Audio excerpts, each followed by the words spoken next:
Le jour de la Pentecôte, à Jérusalem, Jésus répand l'Esprit Saint sur le groupe de ses apôtres et disciples rassemblés au Cénacle, qui ont cru en lui et ont reçu la mission d'être ses témoins partout dans le monde. C'est la naissance de l'Église. Dès lors, le nombre de fidèles augmente toujours davantage et pendant 4 siècles, l'Église reste unie. Mais à la suite des conciles écuméniques d'Éphèse en 431 et de Chalcédoine en 451, sur la double nature humaine et divine du Christ, l'Église se divise, donnant naissance à diverses églises schismatiques. L'Église originaire de Jérusalem reste, elle, fidèle à la doctrine des conciles christologiques. En 451, le diocèse de Jérusalem, le plus ancien de l'Église catholique, est élevé au rang de patriarcat. En 1099, dès la conquête de la ville sainte par les croisés, un siège patriarcal de rite romain est institué, donnant naissance à la hiérarchie ecclésiastique latine. En 1291, avec la chute de Saint Jean d'Acre, dernier bastion des croisés, après la reconquête de la ville sainte par Saladin, le patriarcat et la hiérarchie latine sont éliminés.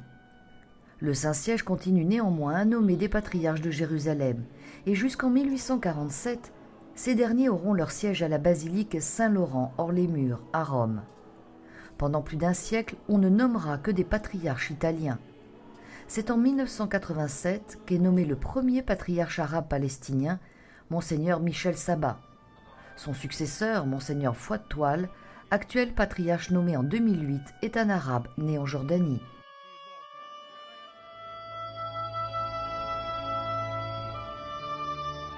Pendant l'absence des patriarches latins, les franciscains se chargent de l'assistance religieuse des fidèles catholiques.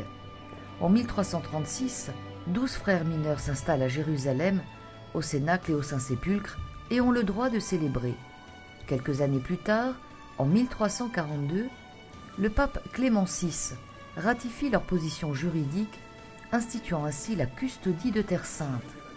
Actuellement, 300 franciscains, aidés d'une centaine de religieux d'autres congrégations, sont en service dans les principaux sanctuaires de la Rédemption, notamment à la basilique du Saint-Sépulcre à Jérusalem, à la basilique de la Nativité à Bethléem et à l'église de l'Annonciation à Nazareth.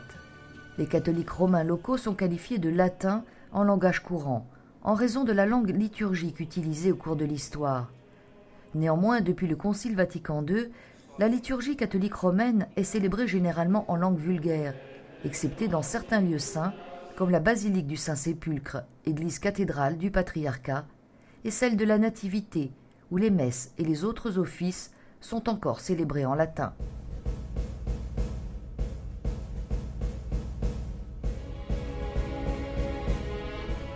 Aujourd'hui, la Terre Sainte compte environ 44 000 catholiques de rite latin, auxquels se sont unis les 35 000 fidèles de Jordanie. La communauté latine est regroupée en 29 paroisses en Terre Sainte, 34 en Jordanie et 6 à Chypre. Les instituts religieux masculins et féminins dirigent de nombreux centres d'éducation, de formation, d'accueil, des écoles, des instituts bibliques et archéologiques, des séminaires, des hôpitaux, des orphelinats, ouverts aux chrétiens bien sûr, mais également aux musulmans. Lors de sa visite en Terre Sainte en mai 2009, Benoît XVI a exhorté les chrétiens à ne pas émigrer en dépit de leurs difficiles conditions de vie et a eu pour les évêques des paroles de soutien et d'encouragement. Chers frères évêques, vous pouvez compter sur mon soutien et sur mes encouragements, tandis que vous faites tout votre possible pour permettre à vos frères et sœurs chrétiens de rester ici sur la terre de leurs ancêtres et à être des messagers et des promoteurs de la paix. J'apprécie vos efforts pour leur proposer, comme à des citoyens responsables et conscients, des valeurs et des principes d'action qui puissent les aider à jouer leur rôle dans la société.